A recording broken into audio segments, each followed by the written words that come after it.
Hi! Welcome sa Taco Recap. Nagsimula ang pelikula kay Max, na dumalo sa party kasama ang kanyang mga kaibigan. Nagreklamo ang kanyang kaibigan na kulang ang burger. Kaya naman nagdesisyon si Max na bumalik sa restaurant. Doon ay nakilala niya si Nora na isang cashier. Nagreklamo si Max na kulang ang binigay nila na burger. Hindi naman agad naniwala si Nora na kulang dahil walang ebidensya na kulang ang binigay kay Max. Nagalit naman si Max dahil hindi siya nagsisinungaling, sinabihan niya si Nora na ibalik ang kanyang pera, o tawagin niya ang kanilang manager. Napilitan na lang si Nora na ibalik ang pera kay Max. Kasalukuyan, sa party nakita ni Max ang litrato ng kanyang asawa na si Jane. Bumalik sa kanyang alaala na wala na ito. Bago umuwi pumunta muna si Max sa bar para uminom. Pagpasok niya ay nakilala siya agad ni Nora na umiinom din sa bar. Nilapitan siya ni Nora at tinanong kung ano ang ginagawa niya sa ganitong bar. Iritan naman sumagot si Max na gusto niya lang uminom. Halatang inaakit ni Nora si Max, pero dahil lasing na binaliwala na lang ito ni Max, nagpaalam na din si Max na uuwi na siya. Pagpasok niya sa kanyang sasakyan, kumatok si Nora at humiling na magpahatid dahil iniwan na siya ng bus. Naawa naman si Max dahil madilim na kaya pumayag na lang siya. Nakarating na din sila sa bahay ni Nora. Dahil sa lasing na si Max humiga siya sa kalsada, niyaya naman siya ni Nora na magkape muna bago umalis. Nang nakapasok na si Max, nakita niya ang dumi ng bahay ni Nora. Tinanong niya si Nora kung nasaan na ang kape niya. Sumagot naman si Nora na uminom na lang sila. Hindi pumayag si Max dahil kape ang gusto niya. Sinabihan siya ni Nora na pwede siyang matulog sa sofa kung hindi niya kayang magmaneho. Habang natutulog na si Max, napanaginipan niya ang kanyang asawa na si Jane. Akala niya si Jane ang kumakain ng kanyang talong. Pagtingin niya ay si Nora pala. Pinigilan siya ni Nora na tumayo. Wala nang nagawa si Max kundi tanggapin ang sarap na natanggap niya.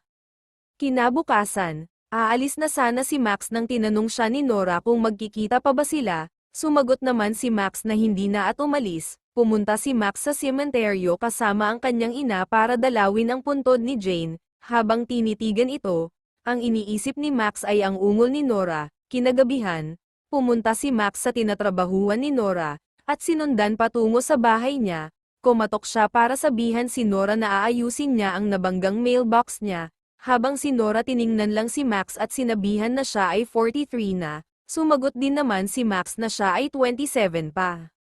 Nagtitigan ang dalawa. Agad na binitawan ni Max ang mailbox at hinalikan si Nora at nagsibakan ang dalawa. Kinabukasan, uuwi na sana si Max ngunit nabitin siya sa sibakan nila, kaya bumalik siya sa kwarto, at kinain ang tahong ni Nora. Sa mga sumunod na araw ay masayang nagsama ang dalawa, hanggang naisipan ni Max na regalohan si Nora ng vacuum. Nagalit ito dahil hindi bulaklak ang ibinigay. Umalis naman si Max at bumalik na meron ng dalang bulaklak. Pinagluto din ni Max ng hapunan si Nora. Kinabukasan, nalilito si Max kung isasama ba niya si Nora sa kasal ng kanyang kaibigan.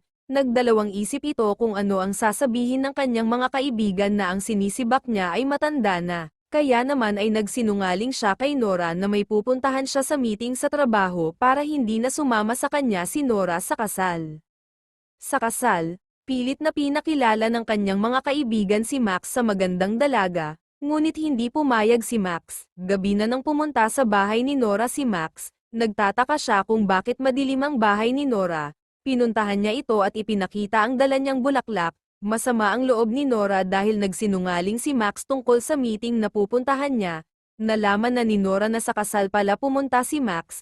Tinanong niya si Max kung sinong dalaga ang kasama niya sa kasal. Tumanggi naman si Max na meron siyang kasama. Sinabihan niya si Nora na mahal siya higit pa sa kanyang asawa. Kinabukasan, dumating ang kapatid ni Nora. Nagulat ito kay Max dahil bata pa ito kumpara sa kanyang kapatid na si Nora. Sa hapunan, tinanong niya ang dalawa kung saan sila nagkakilala dahil hindi pa rin makapaniwala na nakakuha ng batang lalaki ang kanyang kapatid. Sumagot naman si Max na inakit niya si Nora at agad na hinalikan. Kinabukasan, nagpaalam na ang kanyang kapatid at inihatid ito ni Max sa kanyang sasakyan. Binigyan niya ng calling card si Max. Sa tindahan, namili ng mga pagkain ang dalawa. Iniwan muna ni Max si Nora sa cashier para kumuha ng karne. Naghihintay si Max nang lumapit ang kanyang kaibigan. Niyaya siya nito sa Thanksgiving sa kanilang bahay. Nag-alala naman si Nora dahil malapit nang matapos ang cashier. Hinanap niya si Max at nakita na may kausap siya na babae. Nakabalik na din si Max sa cashier at binayaran ang pinamili nila. Sa bahay naman ni Max umuwi ang dalawa. Tinanong niya si Max kung bakit tinakpan ng dyaryo ang telepono niya. Hindi na sumagot si Max at panarinig kay Nora ang mga voice messages kay Nora. At doon nalaman ni Nora na may mga babae na hinihikayat si Max na ligawan sila, at isang kaibigan naman ang niyaya si Max na pumunta sa Thanksgiving at isama daw ang bagong girlfriend ni Max. Nang narinig ito ni Nora, tinanong niya si Max kung isasama ba siya sa Thanksgiving. Sumagot naman si Max na isasama siya at tinanong si Nora kung handa na rin ba siyang makilala ang kanyang mga batang kaibigan. Sumunod na araw, handa na ang dalawa na dumalo sa party. Kinabahan naman si Nora sa kanyang damit. Bago pa man pumunta sa party sinundo muna nila ang ina ni Max. Pagkakita ng kanyang ina nagulat ito dahil matanda na si Nora. Dumating na din sila sa party. Pinakilala na ni Max si Nora. Wala namang nagbago sa mga kaibigan niya nung nakita na si Nora.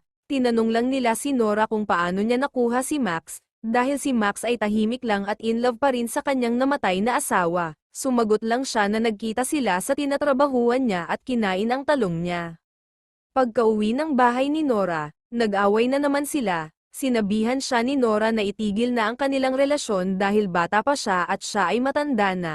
Nagalit din siya dahil nagsinungaling na naman si Max sa kanya.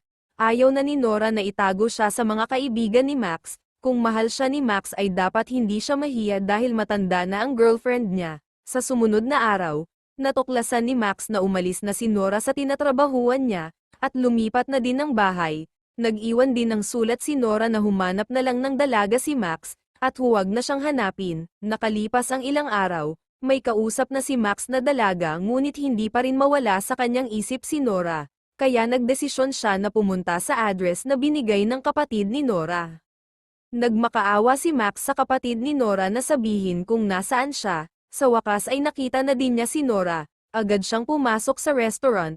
Nagalit naman si Nora dahil sinabihan na siya na huwag siyang hanapin. Nagmakaawa si Max at humingi ng tawad sa lahat ng pagsinungaling niya at mahal na mahal siya. Wala siya pakialam kung ano ang sasabihin ng mga tao sa paligid kung matanda na si Nora. Inamin din niya na umalis na siya sa bahay niya at tinatrabahuan niya. Gusto din niyang magsimula muli sa bagong lugar kung nasaan si Nora. Namangha naman si Nora at pinatawad si Max. Agad na naghalikan ang dalawa. Natuwa naman ang nasa kanilang paligid. At dyan nagtatapos ang ating pelikula. Maraming salamat po sa panonood. Huwag kalimutang mag-subscribe para malaman ang update sa susunod na upload sa Taco Recap Tagalog Recap Movie Channel.